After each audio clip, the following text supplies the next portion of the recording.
Hunting Fleet felt pretty great there. The ability for Hunting Fleet to actually represent, like, in games where it goes like that, where a bunch of the board just trades down, and you're left in that mid-game spot with just, like, those value exchanges, you slow down so much aggression. Like, you make the opponents so awkward there. Kench growing on you? Kench is growing on me. Kench is very unironically growing on me. I know, right? I know. So because we have the token on turn 1 and because we've got Star Spring, I think I'll do a triple kick. If we had attack on turn 2, I'd probably keep Mountain Goat.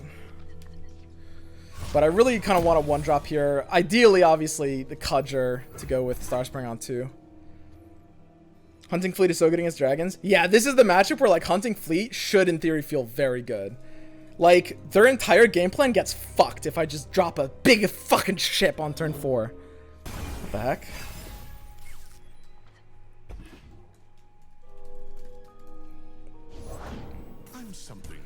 Feels great. Yeah, I mean, he's always gonna have the attack here. Again, between like Star Spring and Boxtopus, I don't think it can literally matter what we do in which order. Like, we're always gonna play Star Spring and Boxtopus as our next 2 actions, I think, no matter what. Is there a top deck that would get us off of Star Spring with Boxtopus? I don't think so. Not Soraka. I'm just playing. So the sequencing doesn't really matter here. And then, yeah, when he's attacking at 4... Oh, I can get him to burn mana. Whoa! So this is the Herald of Dragons. He passed because he wants to wait until after we attack to play Herald. But... And this is why, like, Herald is kind of an awkward card. Because, like, there's a lot of situations where you're just not going to be able to play it. Because, like, I would never attack there unless I'm trolling. And maybe it's not Herald, but even so, even if he had Herald there, he couldn't have played it in that position, right? Which really matters. Really matters quite a bit. I could play the Fleet now. Just kind of, like, deny his attack straight up.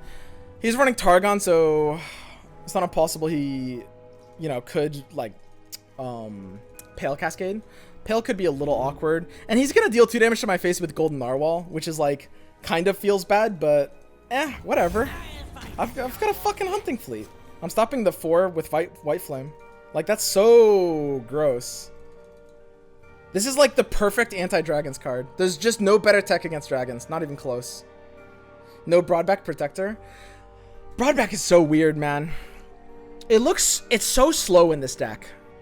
And it's only good in a really specific hands. I actually think Broadback is a bit of a bait here. Why is Hunting Fleet 2 of? Because it's somewhat situational matchup tech, and it's not nuts in every situation, and I don't really want to be double drawing it. I'm perfectly fine with that ratioing there. That seems... Yeah, I'm pretty happy with that. So I want individual heal triggers. We just shut down his entire attack by doing this.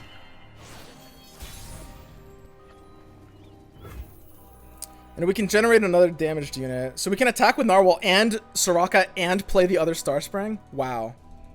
Insane. That is super crazy. Holy shit. I mean, attacking right now actually gives us the best options in terms of tricks. Because I don't mind using Guiding Touch.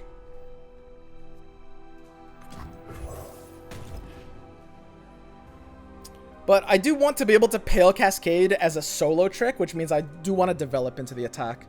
I can't think of anything he could play that really punishes developing into this attack. So we basically want to do it exactly like this. And check out what's happening here. Our Boxtopus is going to a 3-2, so it's 2 health damage. And our Narwhal is getting 2 damage, so it's 2 health damage. Which means these Star Springs are each going to trigger twice perfectly. Like, that feels so good, right?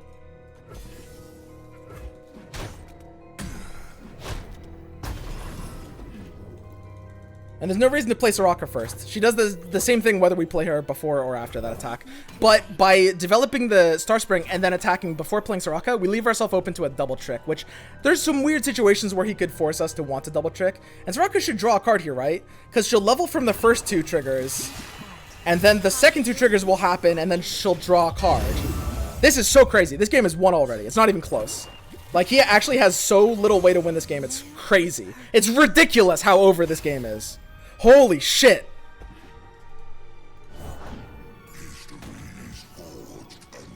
Like, we even have double Astral. What the fuck? That's so insane. Wow. more of your crap soup, lassie, please. It's that soup. You've been drinking this? I mean, this is a nut draw. This is literally what our, like, kind of best draw looks like. For sure.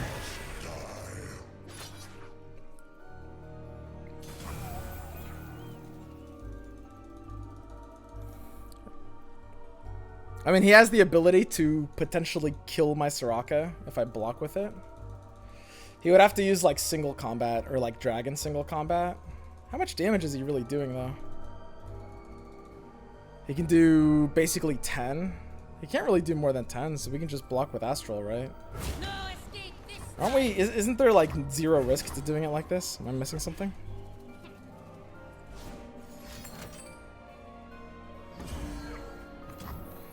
So I can just Pale Cascade, actually, to keep Soraka at 1 health. I want to, like, maximize Astrals. And at 1 mana, he actually can't do anything else. So what I could do is a kind of interesting double Pale play. This is actually a, like, mega nut play. What the fuck? Oh my god. Oh, no. Look at this shit. What the fuck? Look at this bird. This is pretty fun.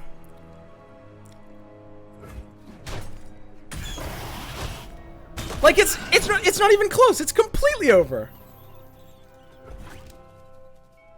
Right. Live with purpose. Ooh.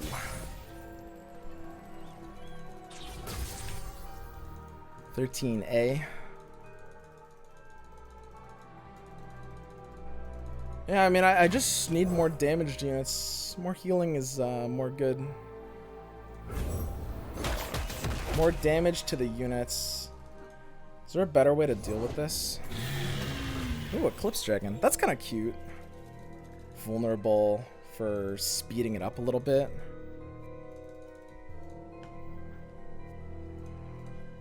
She's got 7.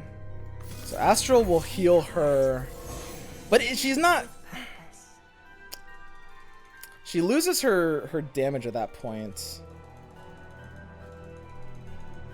Astral's so weird. Maybe 3 Astral is actually just low-key bait. Isn't that strange? Wish is just lethal. Do I actually have to wish instead of Star Spring? Is that actually better? Because... Yeah, because if I wait until the end of the round, it'll trigger in the wrong order. And I actually will... I mean, it doesn't matter. He can't kill me next turn, but... Yeah, we can just wish here. Because then... Because the Star Springs are weird. They trigger left to right, which means if the second one heals after the first one's checked, we actually don't win the game that turn, and we'll have to wait 1 extra turn there. But it will never matter here. Our ratio of heal to damage is still off. We still have too much heal for the self-damage. Yes, we still have a bit too much heal for the self-damage. I agree. But that's assuming that the combo is getting there. That's assuming that the combo is getting there. Wow. I mean, when this deck nut draws, when it does have like the perfect draw, it does feel just so good. It is a deck that is crazy when it's drawing super well. Here's Lee Sin. This is a matchup I gotta see. I'm very curious to see if we're winning this matchup or not. It'll be very, very interesting. Sin Diana. Yeah, I mean, I pretty much just have to do a full kick. Pretty awkward opening hand. Wake me up when this game is fun and not everyone is net decking Swim and BBG. I don't think that many people are net decking me or BBG. Like, at the end of the day, like, this is the most, like, I mean, Soraka Tom Kench is just a deck. I didn't invent Soraka Tom Kench. Like, the game wants you to run these 2 cards together. And, I mean, you might see some people with my version of the deck, but... I mean, everyone's playing Soraka Tom Kench just because they go together and they're 2 new champs, and that's like the best way to do it. Can he play anything that actually allows me to punish with Hired Gun? Not really. The most important thing for me to do is just get both Star Spring and Boxtopus off. The one downside to that is if he plays his own Diana on turn 3, which is very easy for him to do, then I get kind of trolled. I do need to play both Star Spring and Boxtopus. There's not really a way around that. I guess playing Boxtopus here allows me to sometimes deal 3 to his face.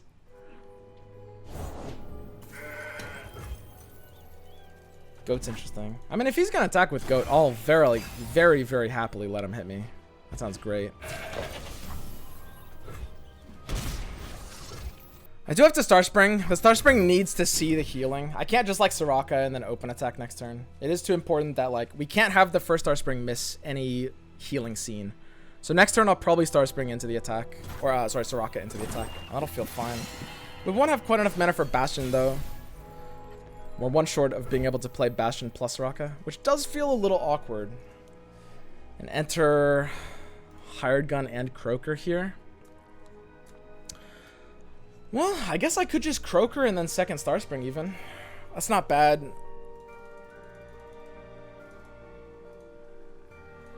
I don't really need to be attacking in here. The most important thing is just making sure we're getting the triggers as fast as possible. Let's Croaker first. No more of your crap suit, lassie, please. It's that Like, this feels pretty terrifying, honestly. The Lee Sin deck, we're gonna kill each other around the same time. Like, this deck threatens lethal around the same time where Lee does. So, like, if he's got a turbo hand, he can definitely scare me. master your enemy. Wow. He needs a Sonic Wave to keep the Lee Sin alive if I were to attack into it here. If I attack on this action. If I do Hired Gun and then Pale Cascade, then he can keep it alive with Gem plus X. We force out the Gem.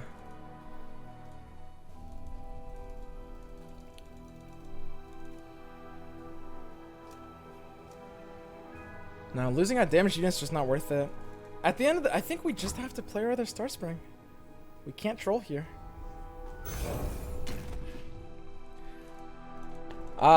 Two kind of like toxic, fairly uninteractive decks just meeting. Like ships passing in the night. He's just leveling Lee Sin. I'm just leveling Star Spring. We're just chilling. Let's go, dude.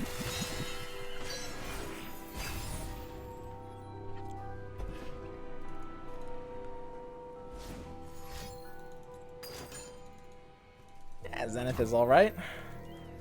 We might have to watch out for... Is there anything he can Nopify? I do have to remember to play around Nopify. That is a card these days. So my Soraka is leveled up. We will have to play it here. Soraka will be a 2/7. I mean, could he kill the Soraka? I will not hold back. Or sorry, a 2/7. He can't really kill Soraka. I weave my own to heal and protect. So his Lee can throw himself into the Boxtopus right now, which is pretty awkward. There's not really anything we can do about that. Could have gone for like a different line overall. Like if his Lee just challenge, like, which he will do, his Lee will just eat the Boxtopus. That will feel bad. Are immortal. That will feel bad. Our enemies Ooh, interesting. cannot hide. What do we have here? I mean, if that challenges, that can't challenge Boxtopus. My land. Wow, really? Enter your spirit. I mean, that's pretty safe doing that. So we don't have a great trade. Yeah, this is pretty bad. I'm not sure what we can do a little bit differently. It is kind of hard sticking damage units to the board. At 4/22, we might just be a little bit too slow here. I mean, all I can do is like trade Pale for his Resonating Strike, which is not great. Time to enjoy the night sky. I can use Hired Gun to make Lee vulnerable. But Hunting Fleet, I mean, we're obviously not going to be able to kill Lee through the barrier. That's just not happening. She need like more self-damage. We can get more self-damage on our cards. That part is doable. Like anything, like playing the Pale is just, the fact that it trails with Strike is just too awkward here. Yeah, this deck might, if this deck loses to Lee too bad, then this deck just can't be tier 1. And that's definitely, like, this feels pretty bad. There's a lot of games that would be pretty similar that I would still lose. Who's on top of the bounty board today? I don't know if Lee can be dethroned. Lee is really, really, really good. Tom Kench might actually help the Lee matchup. Bizarrely enough. Tom Kench helps the Lee matchup, right? If Tom Kench helps the Lee matchup as much as it does in my head, then this is the 3 Tom Kench deck. Because it helps the mirror and it helps the Lee matchup. which is just too good. But yeah, the third Star Spring is really bad too. Like, overdrawing Star Springs is pretty awful. He should have, like, no problem just winning off of Lee here. He really shouldn't have any issue. Well, he's going to be nerfed soon. Yeah, he's going to be nerfed in 2 weeks in the next balance patch. Tom can eat an early Lee. Yeah, it's true. Tom actually has to be a 3 of in the stack. Because, like, regardless of anything else, Tom's good against Lee and Tom's good against the mirror. So Tom has to be a 3 of. We can't run TF. As much as I'd like to, like, you know, cutely ratio, not enough reason for it.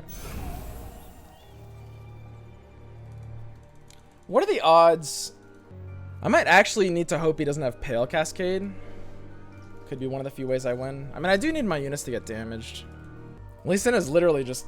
I mean, we have Bastion, so we could actually maybe survive one Lee Sin kick.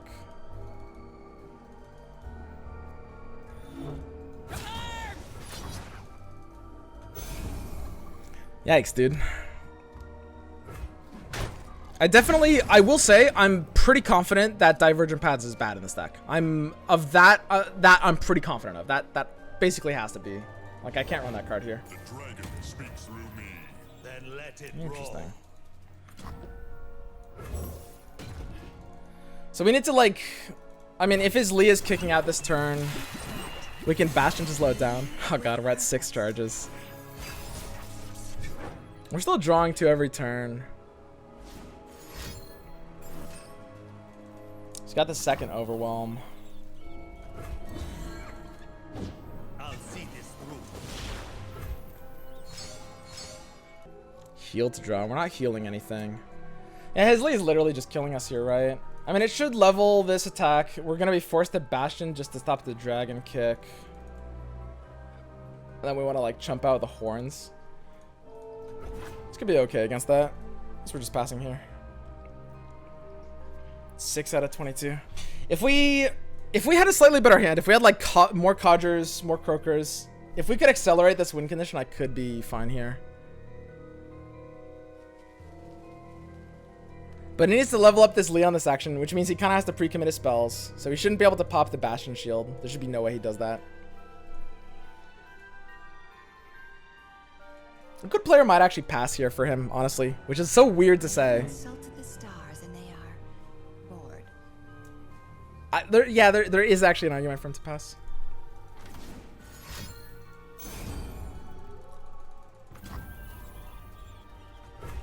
Conflict is all in the mind. So if I Pale the Hunting Fleet, he might drag the Hunting Fleet though. What am I Bastioning? I think whatever happens, I can always Croaker on the hired gun. Because I can never need more than the 6 mana here. So I just override the last Star Spring. Yeah, I shouldn't have even played the third Star Spring. It was just pointless. And I just Croaker on the hired gun. To make us feel a bit better if he passes back to us. He actually has 1 mana now. Unless he's running a weird version of the deck. His lead doesn't have the ability to flip here, which is great for me. Really, really, really good for me. And a smart player would have to pass here. Drawn to Hush. Hush is a good top deck. I don't change fate, and I can see it. Sight firm. So his Lee should probably challenge... Oh, he's just like maximizing damage here.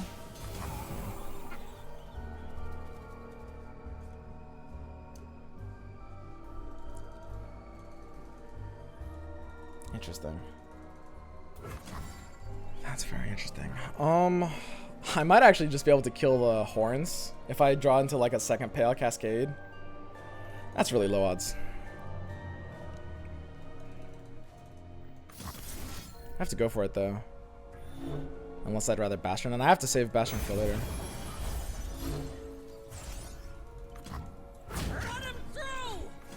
That's a little funny.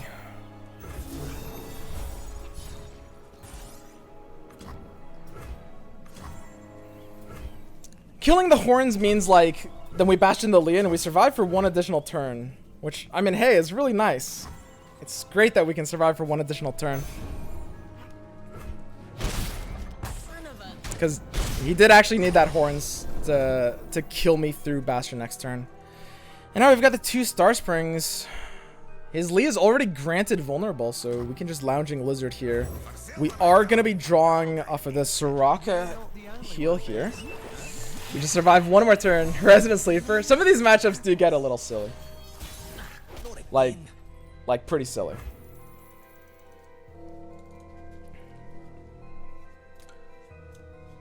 So being able to attack...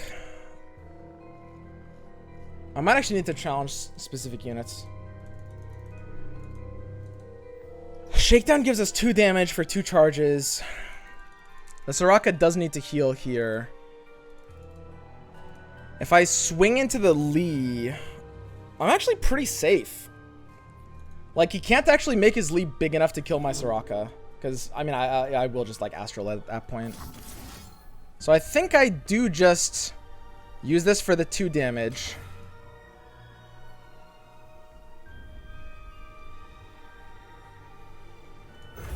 I guess I could use it later, but this is the one time to use it where we know the damage is never going to matter. And then threaten the Lee like this. We need a Soraka to take a lot of damage. And with Astral here, he can't kill the Soraka this turn. He could do something plus Hush. Yeah, that could kill the Soraka this turn. Yeah, we do tap under like Bastion plus Astral. That was a misplay. That was a misplay. We needed to do Bastion plus Astral this turn. Because that's how we beat like weird Hush stuff. Because now we're forced to Astral first, and then we feel pretty bad if he Hushes us, which he will. And if we Bastion, you know, we're actually surviving as Hush, which is really, really funny. But we lose to a lot of things like Pale Cascade at that point, right? So it's just the odds of him running, the odds of him having Pale versus the odds of him having Hush, I think is the only thing in my head. Second Lee Sin as well. Second Lee Sin for Sonic Wave. Yeah, I guess I have to use Astral here. Definitely misplayed that. It's kind of funny. Honestly, the way this game is playing out with like my multi-Bastion hands, it feels not that bad. Like if I hadn't misplayed that action and if his hand isn't nuts, we maybe could have won this. Lee's a really gross deck. Really, really gross deck.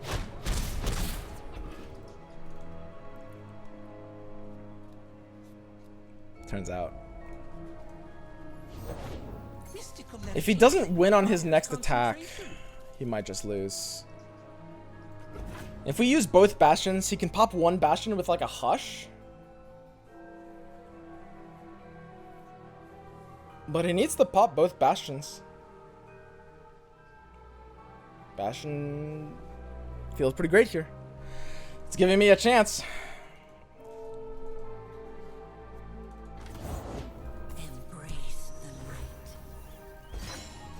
Yeah, I will say, the way these games play out... How many of you guys kind of hate this deck?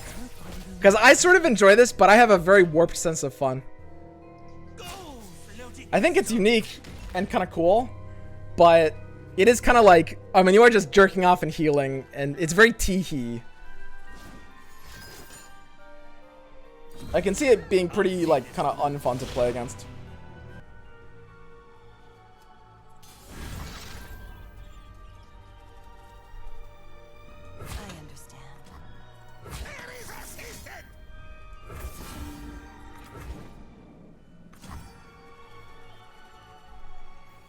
Yeah, man, the Diana really can't threaten me here. This looks good. I think it's more fun than Lee. I mean, that's probably true right now, yeah. Is all in the mind. So he's just searching for something to swing this. Maybe like a Pale Cascade. We've got good options here. And then 13 out of 22, we just need that little bit of damage. Oh, he did hit the Pale. That's pretty cute. So we have to keep our Soraka alive.